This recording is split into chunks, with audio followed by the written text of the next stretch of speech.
Good evening and welcome to the Village Board work session in the Village of Pleasantville. Today is Monday, September 27. We have our work session today at 7 and are devoting the 7 to 8 period for the first sort of clearinghouse discussion on the issue of the Marijuana Regulation and Taxation Act that was passed by New York State end of March, and that presents some issues for us. Since we have a bigger than average audience, let me just diverge briefly. Paul, why don't you make a pitch for Oktoberfest? Okay. So over the summer, we've been trying to plan something to help not just the business of Pleasantville, but also help the residents to kind of get some kind of normalcy back into our lives. So as the last year we were closing down Wheeler Avenue, we've made a plan to close Wheeler Avenue again. We have right now 20 different businesses that are currently excited to participate this weekend, October 2nd. It'll be an event from 4 to 9 p.m. on Wheeler Avenue. All different types of I guess you would say venues that are coming in or different businesses that are coming in. That'll be good for come out to eat, come out to check out. There's a couple different schools like Pleasantville Children's Center. That school is going to have some presentations to show their program. We also have recording in progress. And so we're asking for everyone, if you're around, to come out on Saturday. It's called Oktoberfest. Generally mixed with the German tradition, but it's more because it's really in the fall and it happens to be October 2nd. So we hope that, the village is helping and support, and that we're going to close the street from one end to the other, and also just trying to get people to come out, and it'll be a spread out event. So not everyone's on top of each other, and we hope that we can see a lot of people out there, and that this event can kind of maybe spearhead something for the future, or we can do something bigger. And like I said, in the end, promote the businesses that have struggled so much in the last year, and also kind of, promote our residents to come out and visit all these great businesses that do thrive in this village because of the great people that are here. Okay, thank you, Paul. As reported, we're going to devote this hour to the first community discussion about the Marijuana Regulation and Taxation Act. It's our expectation that an hour is not going to be enough, and we will convene another session. A couple of things to report. One is we're recording this session via Zoom, and the recording of it will be available to anyone who is interested in catching up with it later. You can also send an email if you are interested in offering a comment to villageclerk@pleasantville-ny.gov. So the short version of a long story, and I'll just set the preamble, and then a couple of trustees have some stuff they may wish to say, is that back at the end of March, Governor Cuomo signed the Marijuana Regulation and Taxation Act, acronym MRTA. If you're interested in the 128 pages of that legislation, you can go to legislation.nysenate.gov and search for S854A. So it's 128 pages that describes quite a bit about how the whole thing is envisioned to operate, and it establishes a regulatory framework that legalizes adult use marijuana for personal use in New York State for people who are 21 and older.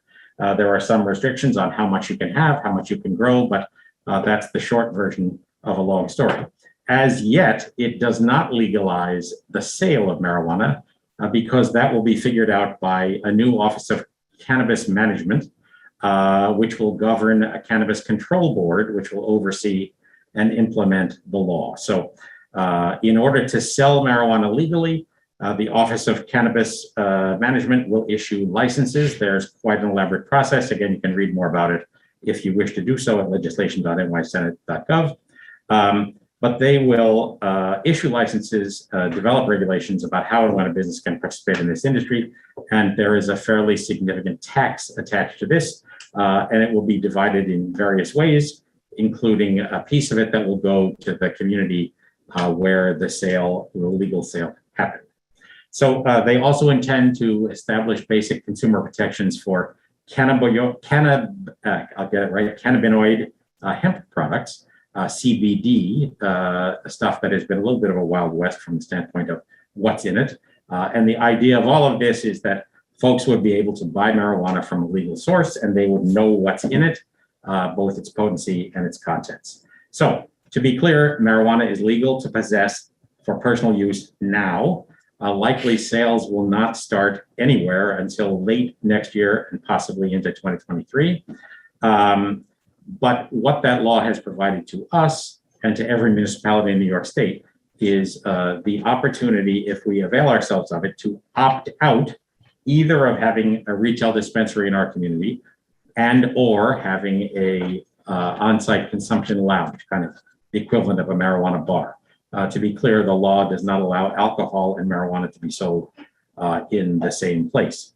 So the deal with that opt-out is that we need to decide prior to December 31 of this year. If we take no action at all, we are opted in automatically.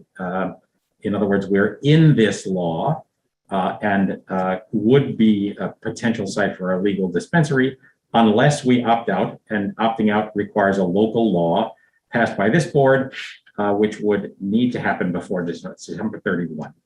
If we do opt out, that local law is subject to what's called permissive referendum, which means that if we opted out and 20% of the electors, the registered voters, felt that was the wrong decision and could get a petition to challenge it, it could force a referendum, in which case the village would have an opportunity to overturn the opt-out. The village also has the option, if it were to choose, to ignore the permissive petition process and simply say, we're going to opt out, but we will automatically have a referendum to give the community a chance to address that. So I can report that our Westchester neighbors are all in this discussion. Some have elected to opt out. Some have elected not to opt out.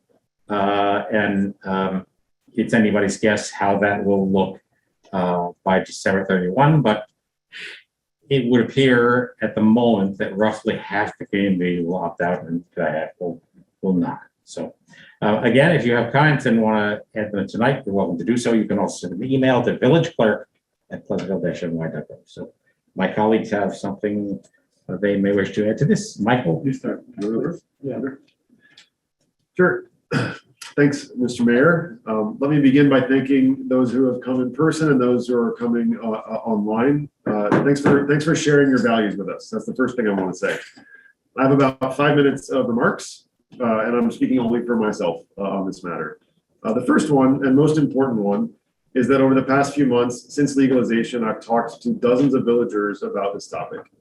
And my sense is that among regular marijuana users in Pleasantville, there is not a strong desire for a dispensary here.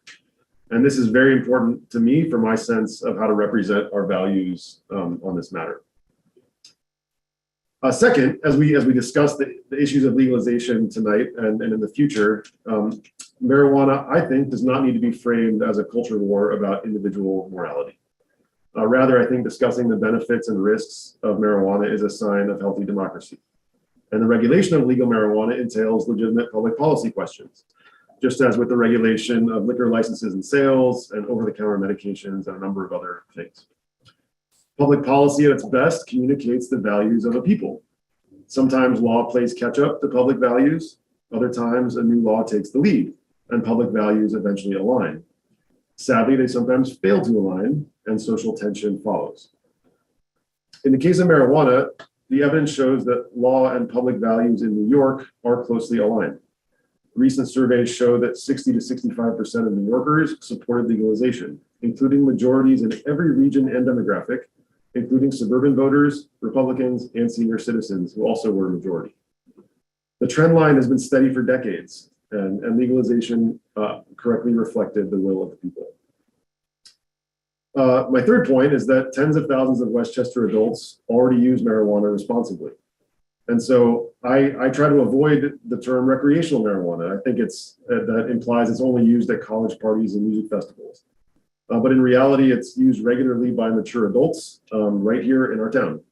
The vast majority of users are adults at home as one way to help them navigate their life. Others find that it heightens creativity or productivity. and still others use it to manage the effects of chemotherapy, chronic headaches, joint inflammation, attention deficit disorder, anxiety, or insomnia, among many other ailments. So it's a naturally occurring plant in use for centuries with both benefits and risks. Fourth, as study after study has shown, marijuana accounts for far less societal damage than alcohol does. Even controlling for the relative frequency of their use, alcohol abuse brings more risks to society. And it's important to me that any conversation about our public values acknowledges that fact. Here on Wheeler alone, there are 7 places to buy alcohol.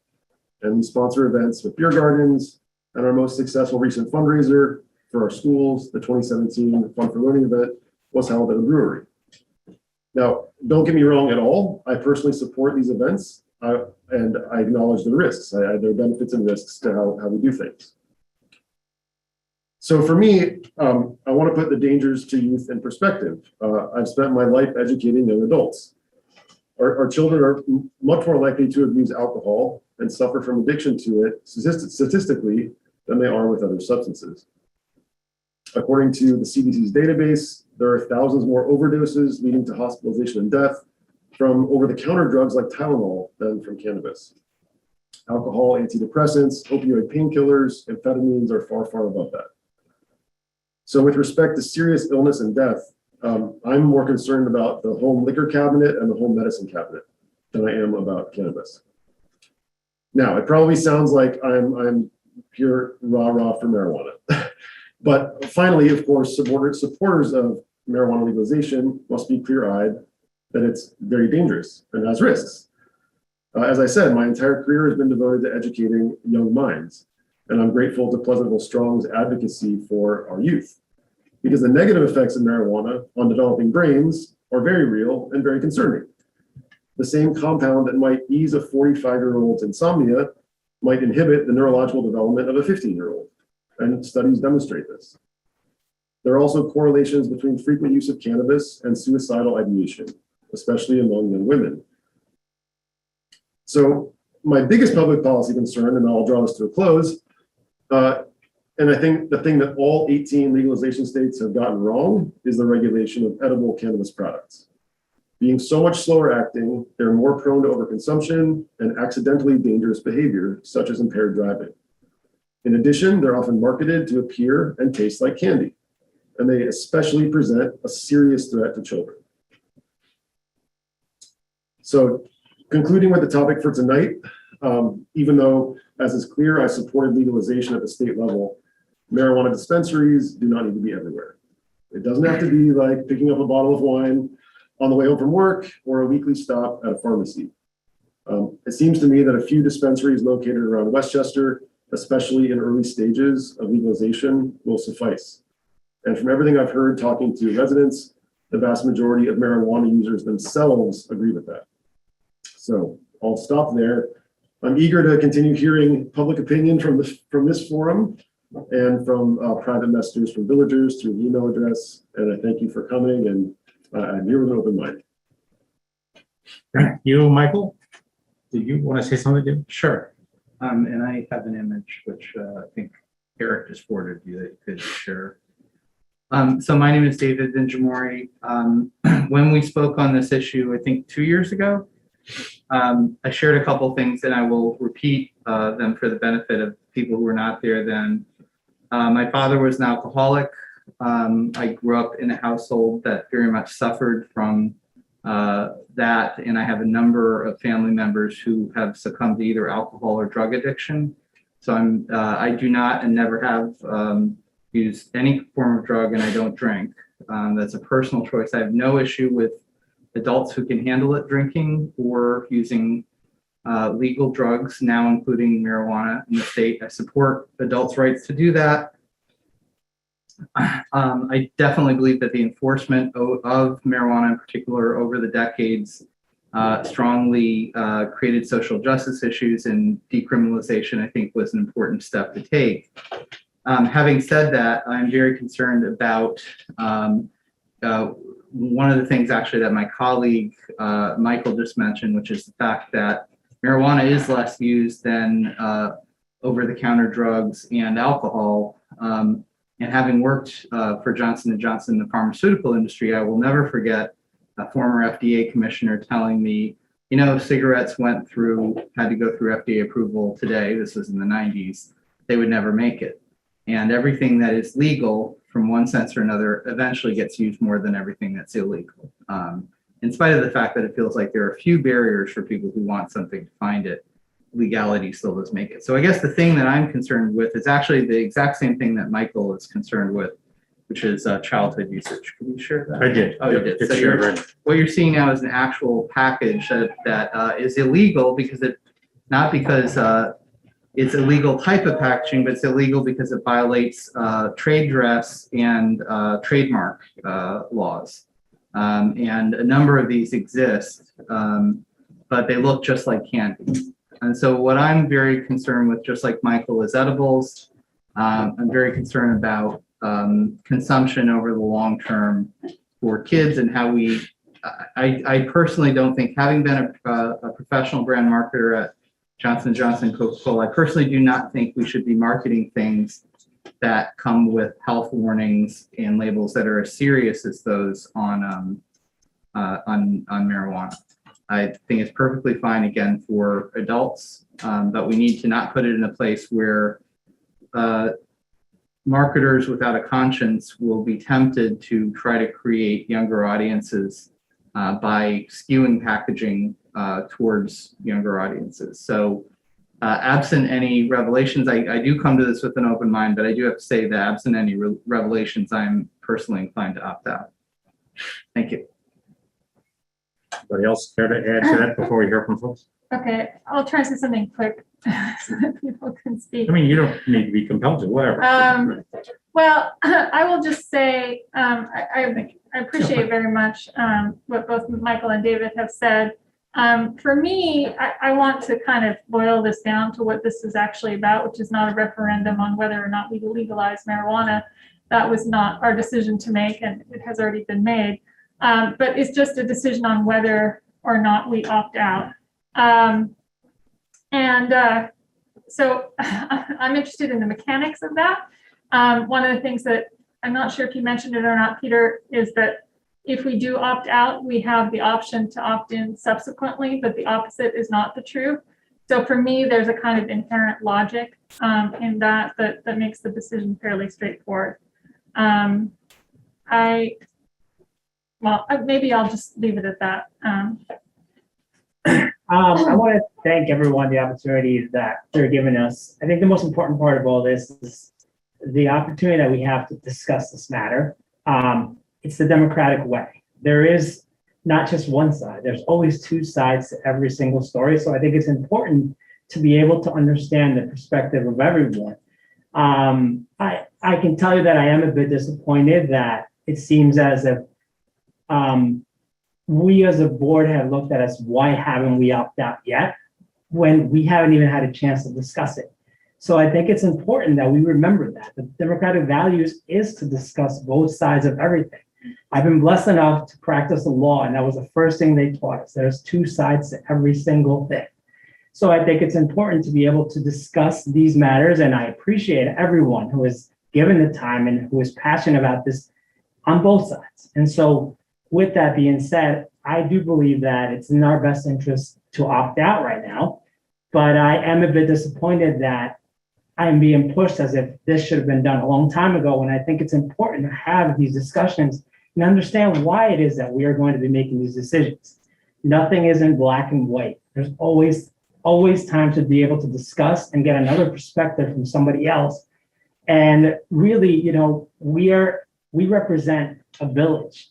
That's children, that's adults, that's everyone. There's people that don't have parents, people that have kids, people that don't have kids. So it's important to be able to discuss this matter as a whole. So I thank everyone for being here today. Like I said, it's my position that it's not in our interest for many different reasons to opt in, but I do feel like this is something that needs to be discussed. So thank you. Thank you for that. So now, folks who are in the room, folks who are watching via Zoom, if you raise your hand in Zoom, Eric and Alyssa are keeping an eye, and we'll promote you to attendee. And if you're here in the room, you can come on up. When you speak, we just need your name and address for the purpose of the record. But we invite anybody's comments. I see that Laura Moore is on the call. She's the coordinator of Pleasantville Strong, the Drug and Alcohol Coalition that lives here in this building. We are the financial agent. So I know that Laura has presented the material both via video on PCTV and also at the Pleasantville Strong Steering Committee and the public meeting that was held last week. So maybe for starters, Laura would be a good place to start. Are you there, Laura? I'm promoting her to panelists, right?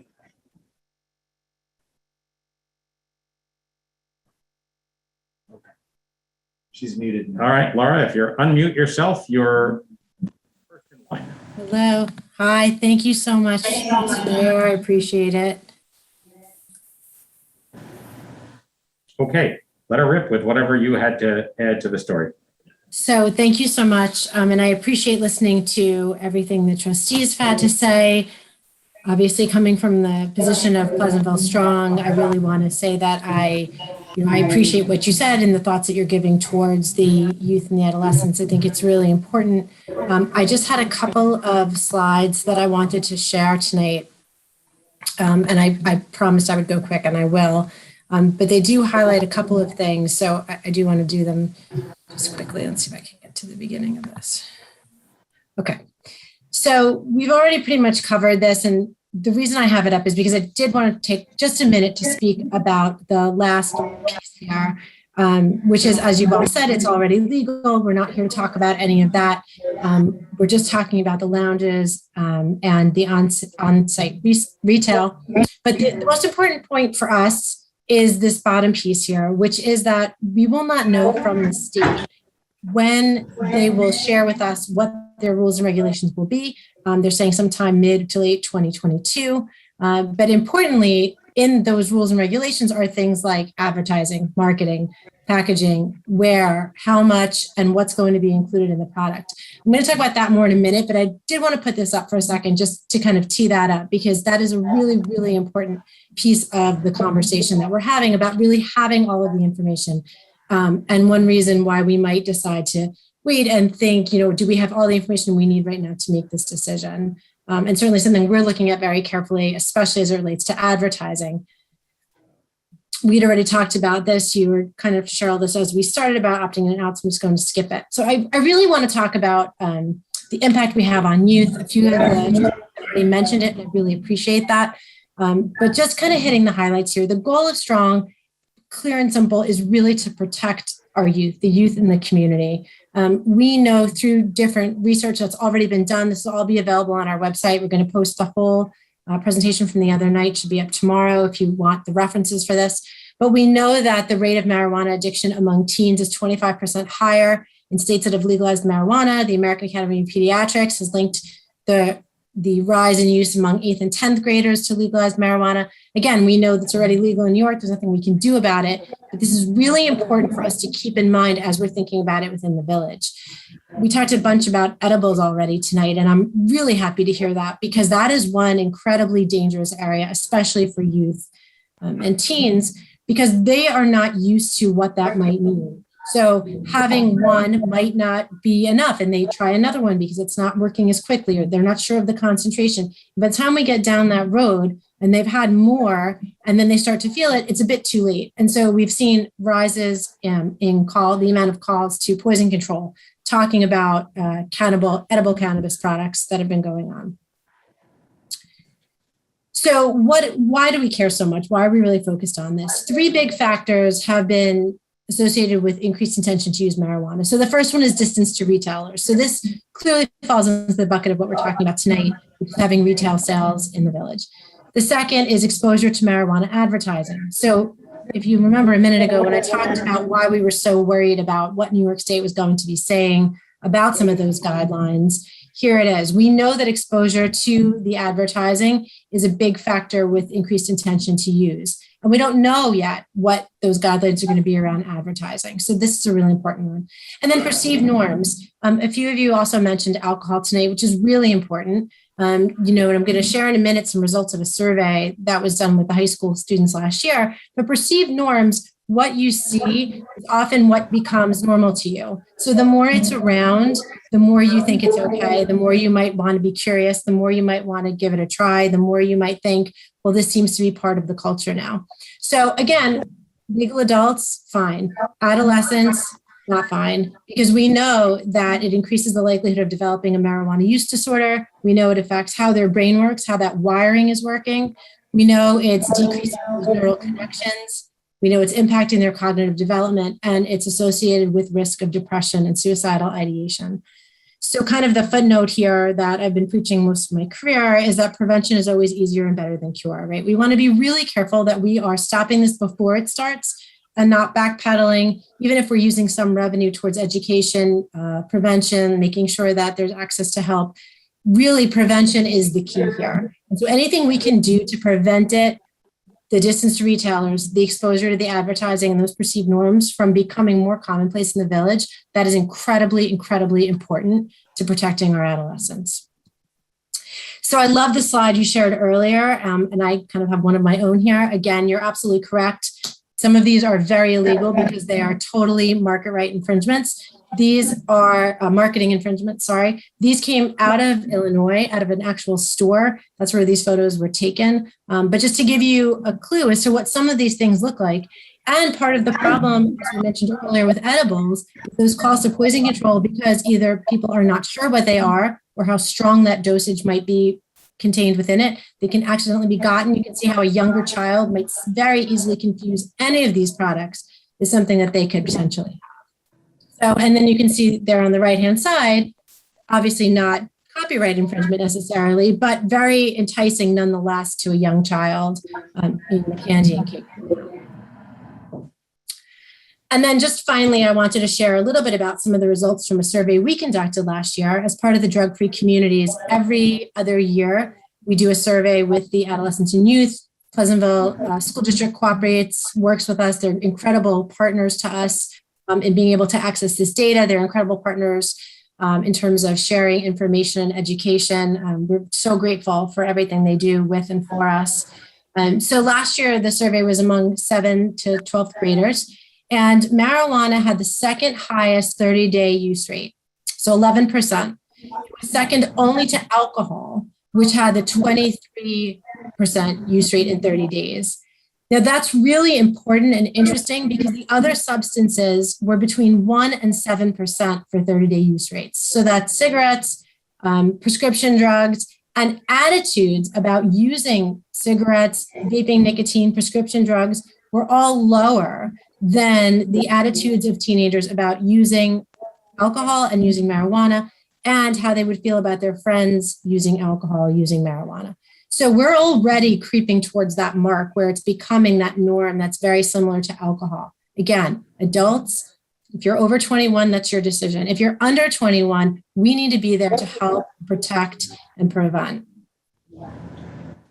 So that's it. So really, again, like our goal here is just reduce drug and alcohol use, keep the protective factors in place. You can find out more about all this on our website, but really to worry about our youth and keep them physically and mentally strong. So I thank you so much for the time tonight. I'm hoping this was helpful for people to hear why we're so concerned about the impact that local sales would have on you. Great, thank you, Laura. Maybe we should go through the comments of folks who are here in the room, and then we'll move to the comments of folks who are on Zoom. So, Shane? Shane McGaffey, 75 Broadway, apartment 2K. I'm here today representing the school district as the school board president. I just wanted to give him a few of my comments on behalf of the school board. First of all, thank you very much for having the meeting tonight. Really important that we get an opportunity to fully discuss things. I want to focus on something that Nicole said and then what Paul said, because I think they're really important. What we're discussing tonight is not whether marijuana is legal or not. We're discussing whether or not we can have retail stores in the village of Pleasantville or, marijuana bars, essentially. And that's something that Nicole highlighted, and I really appreciate that. Moving on to what Paul said, which I think was really important, is it is important to have a community conversation, and it is important to discuss both sides of this. The problem right now is that we don't know both sides of this because the regulations for how it's going to work aren't going to be out. And they're probably not going to be out until next summer or next fall. And so the school board position essentially is that why don't we wait and see what the regulations are? And once we know what the regulations are, we can actually see both sides of the story. We can have that community conversation and do what's right for Pleasantville. We think it's not possible to do that now because the regulations aren't out. We don't know what the rules are, so we can't have a real conversation. Thank you. Okay. Who's next? I recognize that woman. 30 years, Peter. All right, hi, everybody. I'm Mary Fox-Alter, Superintendent of Schools here in Pleasantville, a founding member of Pleasantville Strong and on the steering committee. So today I'm talking to you as a person, oh, I feel myself. So I'm coaching retirement, it gets to me a lot. We haven't accepted that. We don't get a vote. But Having spent 40 years of my life in education and just focused on children, I'm asking you to consider opting out, to pause, to protect our most vulnerable, pause to protect our kids. The one thing I know, and I could joke a little bit because it's interesting for me to see Paul, who I remember in 7th grade, and Peter, who was a parent when I taught his kids. To me, once you hit adulthood, unless it's like your 25th, 30, 40, I can't remember. Are we there yet? Are we there yet, Mary? It's all a blur. You're fully cooked, you're fully done. But every year in the life of a child matters. Every single year. And if you think about this as adults, if you think about some of your most vulnerable moments in a classroom, you probably could still remember your most frightening times, your most exciting times. You could remember what it's like to have to take a test that you didn't prepare for. So at the end of the day, this period of development for young kids is essential. And what we do know in this unique, small, wonderful community of 1.7 square miles, this walkable community, we need to spend time thinking about the impact of this on our most vulnerable, our children. Laura did it beautifully.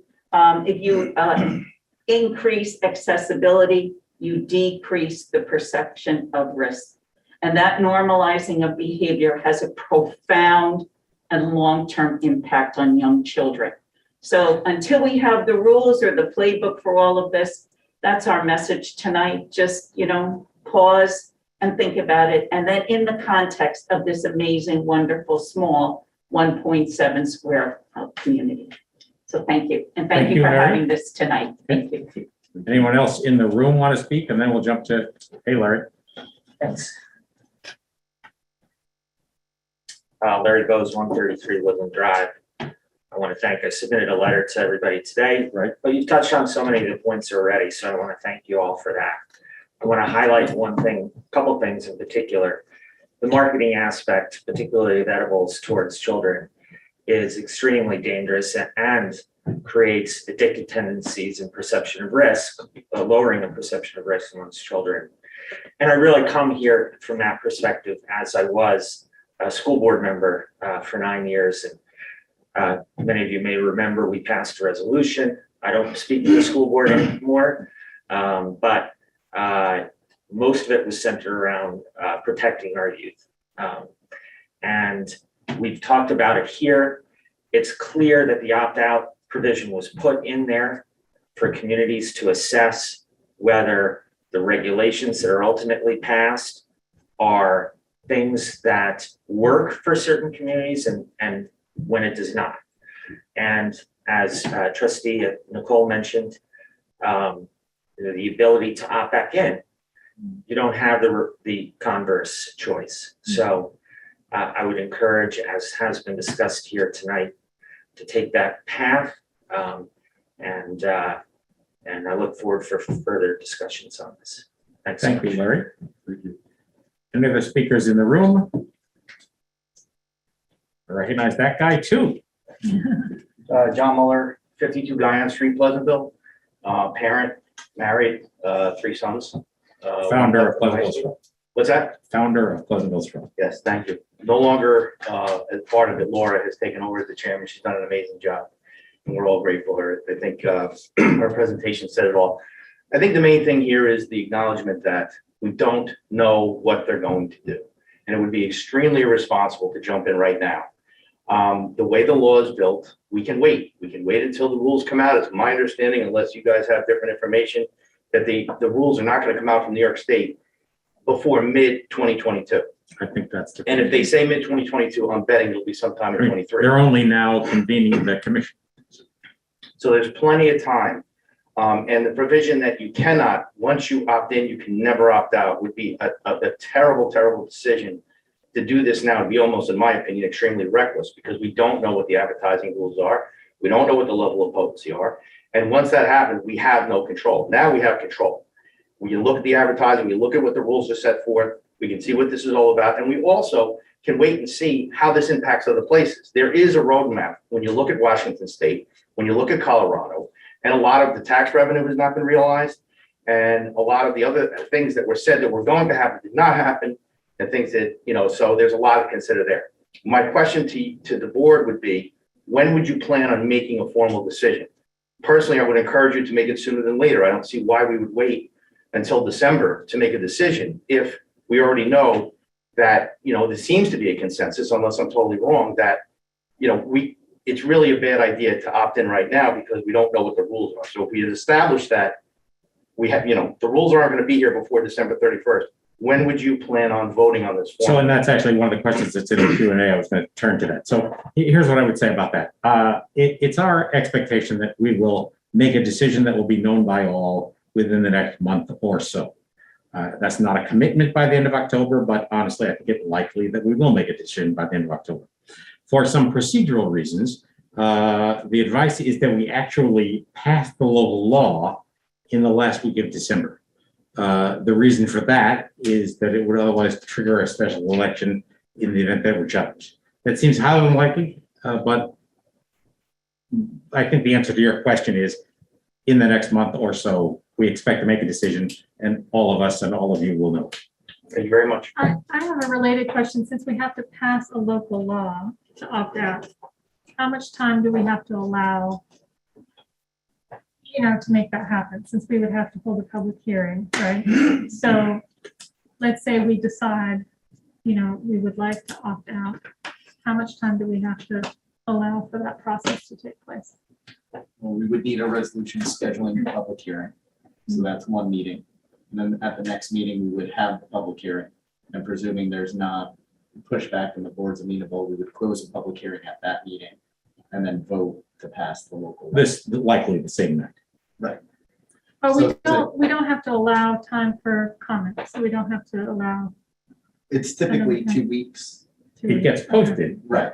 Okay. So I unless thought it the was gonna be comment, longer than that. unless the comment in the public hearing were such that it upended our thinking, we would often on matters that have largely been decided, vote the same. Right. Okay. Okay, others in the room? Chief Grutzner. So thank you all very much for the opportunity to speak, and thank you all for the thoughtfulness with which you are approaching this topic. My name is Eric Grutzner. I'll give my address as 80 Wheeler Avenue on the first floor. And I say that because this obviously is an extremely local decision that has to be made, but I would like to take this opportunity to present some of the law enforcement perspectives on this decision and sort of where it goes forward. First and foremost, and I believe I made this point in the public forum that came up a few years ago, law enforcement in general does not have any sort of issue with the obviously it's now legal, but the personal use marijuana, people using marijuana in their own homes has really not been something that we concerned ourselves with, but we do have in law enforcement some serious concerns about as legalization goes on and sort of some of the challenges that we face. I'll say this. So it was alluded to a little bit in the beginning in some of the presentations about sort of how the perception of marijuana and perception of alcohol sort of are tending to merge a little bit. And I heard some of the comments about comparing alcohol to marijuana in that way. What I would caution is that when it comes to law enforcement, the enforcement of alcohol and alcohol-related offenses is robust. Many of the tests and procedures that we use to detect these things have judicial standing, so that we can, if an officer on the street conducts, say, field sobriety tests for alcohol the right way, then that can be used as evidence against, there's judicial standing and statistic based on the percentages of operators who would fail those tests if they've consumed alcohol. When it comes to marijuana, we still don't have a reliable test that will measure the amount of intoxicant in a person's blood. So we really are not at the point yet where we're going to have a scientific test for marijuana. And that's obviously a strong concern. We have, very strong concerns about, especially, in a village this size, as was alluded to, a walking community, people operating motor vehicles under this condition. Here in Pleasantville, prior to the legalization of marijuana, there was a period of decriminalization by the Westchester County District Attorney's Office. And this department at that point terminated making arrests, even though the laws were still on the books. We decided that if people were not going to be prosecuted for these cases, then there was no reason for us to make arrests for them. But we have always tried to stay ahead of, especially motor vehicle operation. And at this point now, we really don't have the ability to, I don't have the ability to come to you and say that, that we have a robust, recognized, there is a procedure, but it is highly manpower intensive, requires the use of a drug recognition expert to testify to the level of intoxication. And so I would just, like I would say, the difference between alcohol and marijuana to the community might be small, but in law enforcement, that division or that the separation between those two things is quite large. And then the last thing I would bring up is just, I know some of our neighboring communities, as they opt out, were we not to opt out, we risk potentially becoming the location in northern Westchester, or, whatever it is.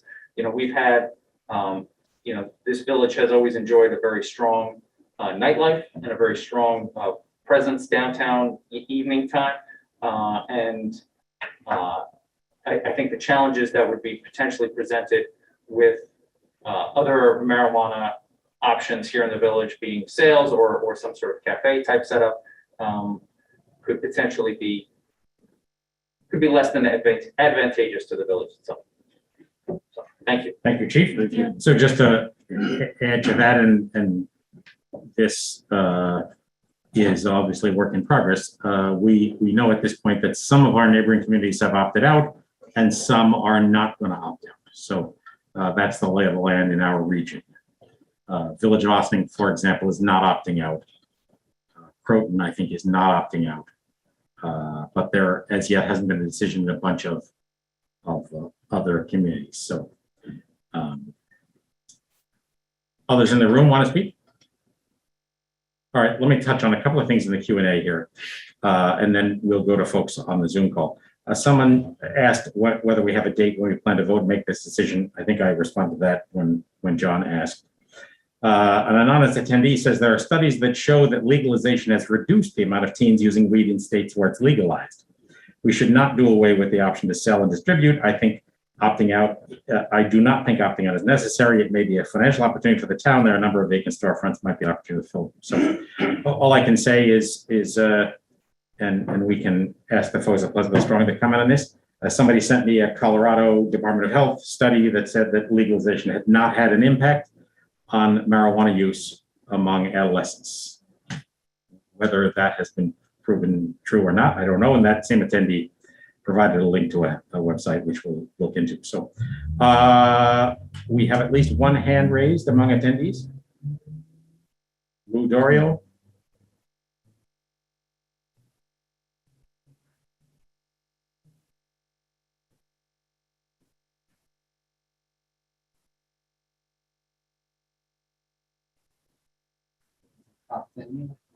Lou there?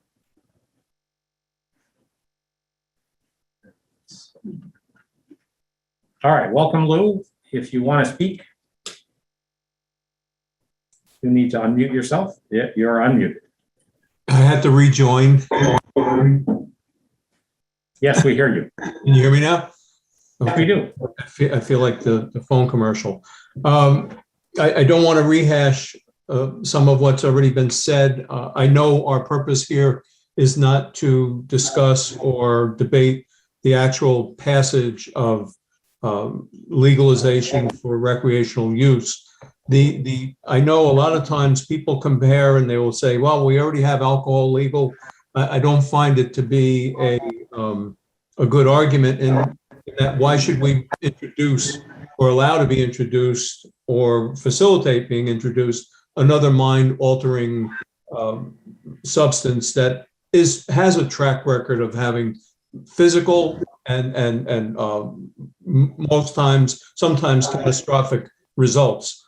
I know what you said about Colorado. I've done my research on it too. Hospitalizations in the states that have legalized have increased primarily among juveniles. In Colorado, the hospitalizations doubled with the legalization of recreational use of marijuana, most notably for pediatric ingestion, acute intoxication, uncontrolled vomiting, acute psychosis, and other issues.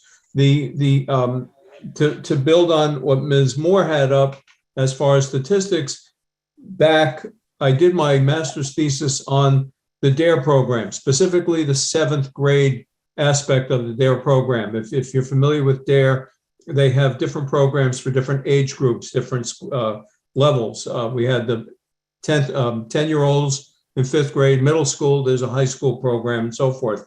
I know there's been a lot of criticism of the DARE program. When I did my survey, I specifically chose 7th graders because we in Harrison had done the DARE program twice. We did 5th grade and we did it again in 7th grade. I surveyed 300 students, 100 from each of 3 different school districts. And the demographics of the school districts were very, very similar. And I was very disappointed. I mean, the topic was, is DARE really an educational topic? Because if you look, I mean, you don't just do math once and learn it. You don't do a foreign language once and learn it.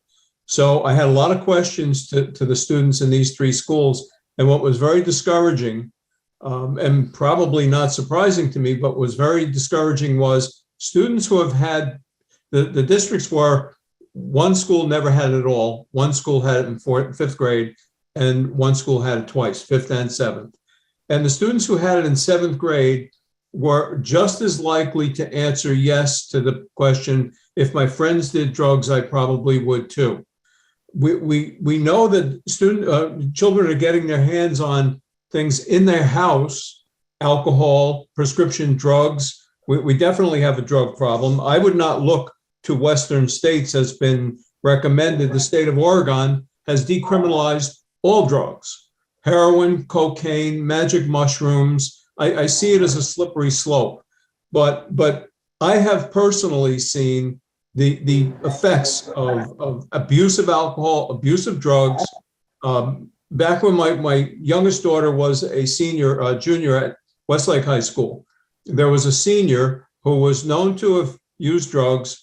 He went home from school. He was living with his grandparents and his dad.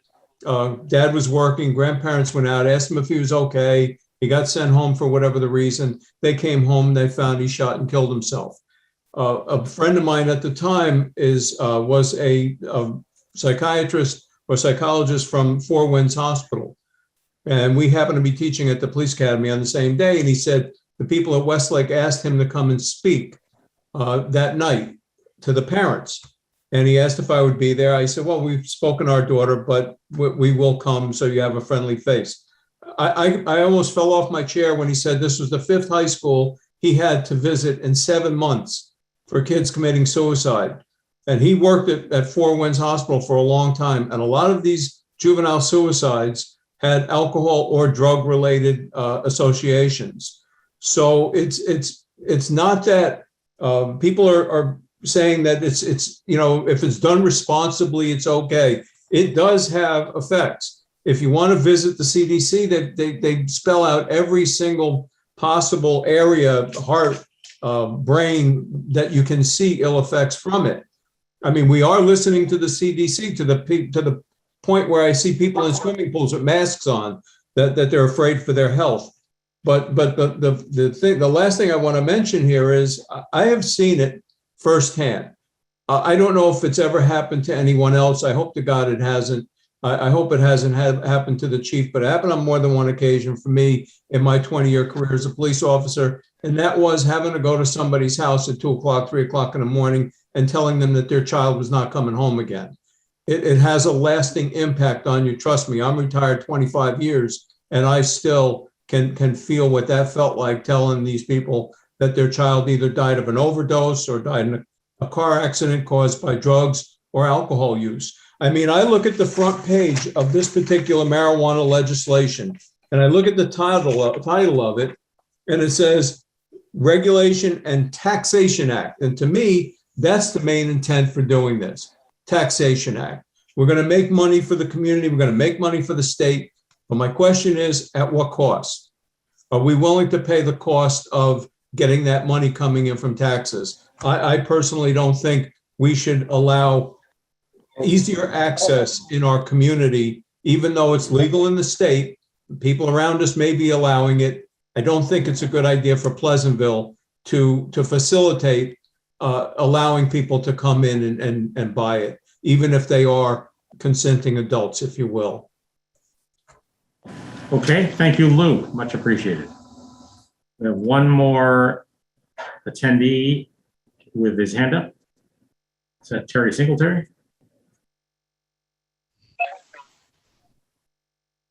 Is that you, Terry? Good evening, guys. I guess you put me as an attendee. So Required in order to speak. Welcome. We can, yes. Give us your name and address. We know who you are anyway. But hey, guys, I'm Terry Singletary. I'm a former resident, 190 Lakeshore Drive. Grew up, left in 2012, but I'm a football and basketball coach at the high school. A peer advocate or peer counselor at the Lexington Center of Recovery. Last time I spoke to you guys, I did not have this job. So I work in the field now for the last 2 years. It's an absolute dream job. I am also work with Pleasantville Strong. Commissioner Mueller brought me in a few years back, and I do a marijuana initiative with our modified football team, 7th and 8th grade team. And I'm also a recovering alcoholic and addict, 9 years sober. So not only have I seen it, I've lived it. And, I walk around, I drive around Pleasantville and I'm there every day. I'm there 6 days a week. It's still home to me, even though I live in Somers now. I'm also a recovery coach too, which is like a personal trainer. And I work with 4 teenagers up here in Somers where I live now, where the disease is rampant. And it's, I think one thing that we forget out of all of this is that, yes, people can smoke marijuana. It's got medicinal reasons. It's great. It can calm the anxiety and so on and so forth. But when a child takes marijuana, it's a problem. And it's a problem in Pleasantville. When I grew up, graduated in 1982, athletes did not smoke marijuana. That's not the case anymore. It's too easily accessible. And when you're dealing with a town at 1.7 miles, there's children everywhere. And to have a dispensary in our town, I just think it's sending the wrong message. It was a gateway drug for me. It still is a gateway drug. We have a new adolescent program at the Lexington Center. I work in Mount Kisco. This is my life. Recovery is my life. I could really care less about all those statistics out west. Marijuana is a gateway drug. It was a gateway drug for me. I became a heroin user and I grew up in this town. I had wonderful parents, wonderful people around me, but my disease took me to a point where I was looking for something stronger. And I look at, I have a 17-year-old that I'm dealing with right now up here in Somers who OD'd in July and needed to be Narcan back to life. And I'm going to meet with him tomorrow. And he's still smoking marijuana. And kids who smoke marijuana have it's like when you get into recovery. So I was 47 when I got into recovery. You're developmentally in the mind, you're at the age where you started. So I was probably 13 or 14 years old 9 years ago, mentally, which is like crazy to me at the time that I heard that. But this is what's going to happen. And to, for me to see something like that in our town that's saying, look, this is great, this is making money, but how many lives? One life is more than enough. But it has resounding effects. And we could, listen, and alcohol's a problem. I mean, we don't really talk about that much anymore, but I deal with alcoholics all the time. That's a huge problem, but it's legal. That's how we can rationalize it. For a person who suffers from this disease, where the noise to say, have a drink, I went to Foley's the other night after a homecoming win. There's drinks flying all around. I'm an alcoholic. Some of those drinks look good. Now, I choose to not make that decision anymore because drinking took me to places where I don't want to go anymore, but it never goes away. It never goes away. So I'm not going to stay at Foley's 7 days a week. Once in a blue moon, yes, to celebrate with my friends and coaches, but it's and we got enough of those around. We got enough bars in Pleasantville around. I love the bars growing up in Pleasantville, and I still do. But I had a drinking problem, and we don't want to add to a marijuana and a drug problem. It's just the beginning of a really slippery slope. And if you talk to people who are opioid users, and we do have an opioid epidemic, we've talked so much about the pandemic, there's still the opioid epidemic is worse than ever. You talk to most of us opioid users, and we all started by smoking marijuana. So I love Pleasantville. I always will love Pleasantville. It's always my home. And I hope that we all make the responsible decision here. If somebody else wants to have it, let them have it. But our town is sacred. It's a special place, and it's still a special place. I was born in 1964, and I love this place. There's nothing like it, and I just want it to still remain that special place. Thanks. Thank you, Terry. Much appreciated. So we're coming near the end of the hour we had set aside. There are 3 hands up: Susan, Chris Cetrielli, and Joanna Carrot. Let's a fourth has just appeared. We do need to stop, and we'll revisit this discussion again. But if I could ask the 3 who had their hands up originally, Anaya Reed, will get back to you soon. Can you promote Susan?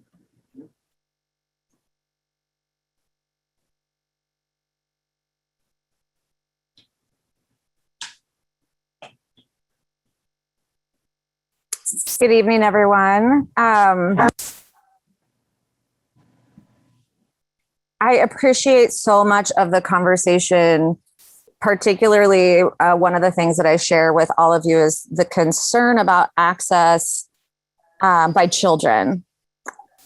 And I do, though, find a lot of what we're discussing tonight not particularly relevant to the issue at hand, which is opting in or opting out.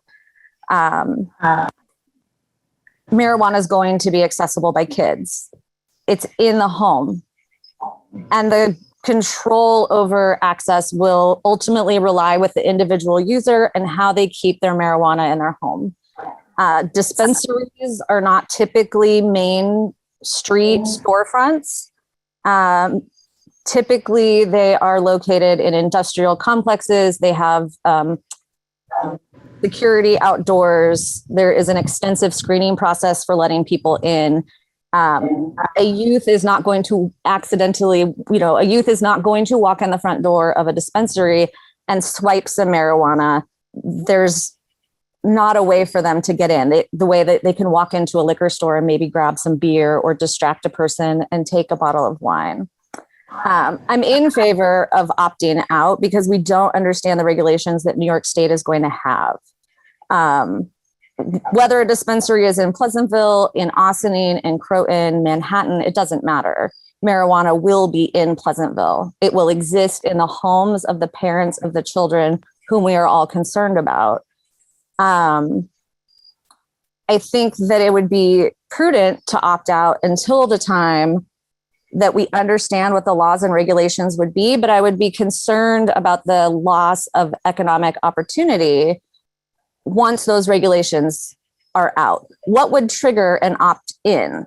Would we set a date that once New York has put those regulations out, that we as a community would revisit and say, you know, these regulations make sense. It is not actually going to put our children at higher risk any more than they already are, because these things exist in the community already. We feel comfortable moving forward and opting back in.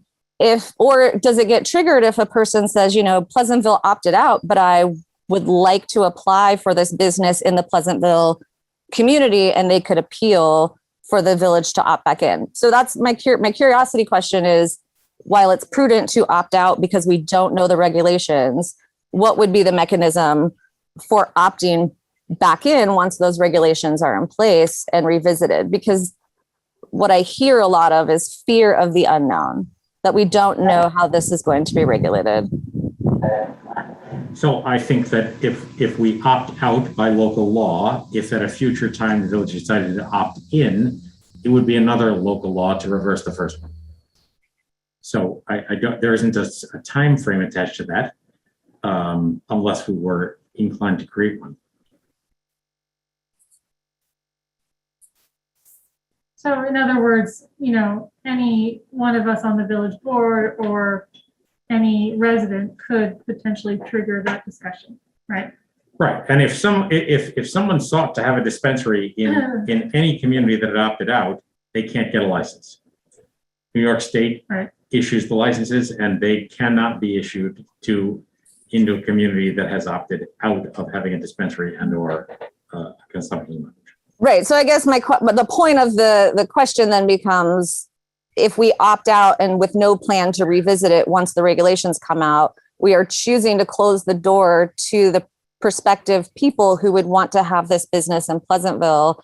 And most of the argument against it that I'm hearing is about not only the concern for children, which can be mitigated through the education and the parental control of how the marijuana is kept in the home, that if the community, when the state regulations come out, that if that is what our concern is, that having a mechanism to revisit and say, you know, we're comfortable with the regulations that the state has put out, we don't want to have this blanket opt out because there is an economic opportunity here, and the issue has been mitigated through the legislation. That's understood. So that's I don't think, other than a policy decision on the part of the board, I don't think there's any automatic trigger, but I can assure you, no doubt the entire community, and certainly all of us on the board, regardless of what happens, we'll be watching carefully to see how this plays out, not only locally in Westchester, but more broadly in the state. So it's an interesting circumstance. I had this conversation with lots of folks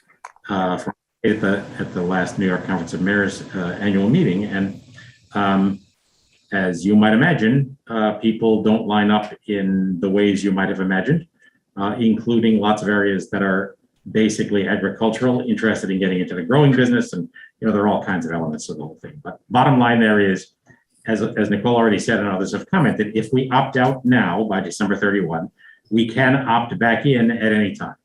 And as you rightly point out, when one of the concerns is what the regulations would be, if those are satisfactory to folks, we can re-engage the conversation for sure. Yeah, so my comment would be I'm in favor of postponing with a plan to revisit when the regulations come out, so that we have not opted out of something that could be beneficial for the village. Because by having opted out, people who want to apply for a license, Pleasantville is already off the table for them. It's not a possibility. Thank you, Susan. All right, so we have almost run out of time here. Joanna Keller, are you still there? And if so, can you make your comments quickly?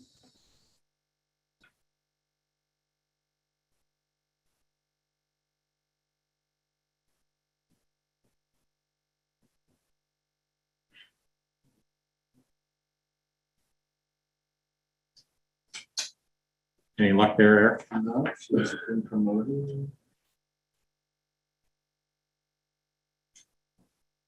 Don't see her on the list yet.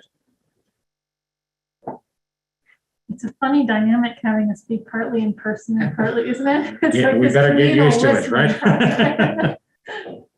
While we're waiting, this is our owl introducing our owl, our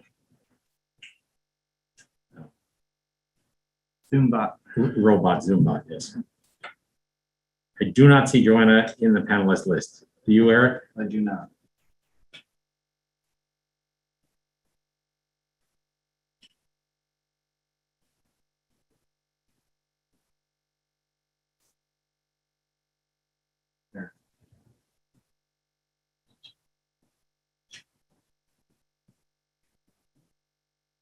There she is. Okay, Joanna, are you there?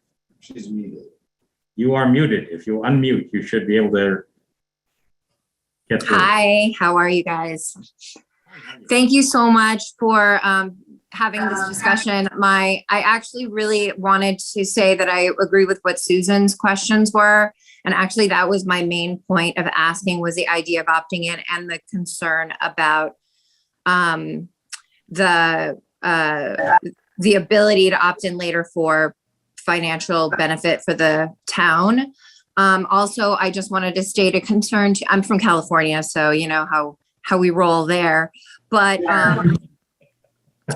I just wanted to state the concern that you know, I think we all need to remember that statistics are so easily skewed, and that we can quote statistics over and over and over again and find ones that fit our view. But I think that what we're doing with Pleasantville Strong and also the mental health services that we have at the school really will make a difference toward the kids choosing to access pot, whatever. I think that it's that, you know, truly I feel for addicts, but it comes down to so many times that they're trying to medicate with whatever it is they can get their hands on, self-medicate. And if we can treat what the actual problem is versus letting them find the symptom, letting them find their own solution to whatever their symptoms are. But they're gonna seek it out anyway. We already have a problem here. So, and it's foolish for us to think that having a dispensary is, or not having one here is going to solve that problem. But I'm actually for opting out as well, but because I want to know what the rules are going to be later and how it can benefit our town. So that's it. Okay, thank you, Joanna. All right, Okay. we have 3 more with their hands up, but we're already 10 minutes past, so I'm going to respectfully and regrettably tell those folks that we won't be able to get to their comments tonight. If you want to send us an email, you can send it to any one of us. Our website is at pleasantville-ny.gov. Go to Village Board, you'll get to all of our emails. But emails are also being collected by village clerk at pleasantville-ny.gov. I do think it likely that we'll re-engage this conversation. When's our next meeting? 14th? Yes. So, yeah, our regular meeting would have been Monday, October 11, but that's Columbus Day. And so we're going to meet on Thursday, October 14. And we'll send this out in advance, but I think we'll re-engage this discussion a little more than 2 weeks from now. And as mentioned, this is recorded and we'll get it up available at pctv76.org. Anybody who missed it is welcome to get it. And we will copy and save the Q&A as well as the commentary. So we have that as part of the record as well. I just want to thank everybody for participating and a useful and thoughtful and very civil discussion. A very Pleasantville life, much appreciated. Thank you all.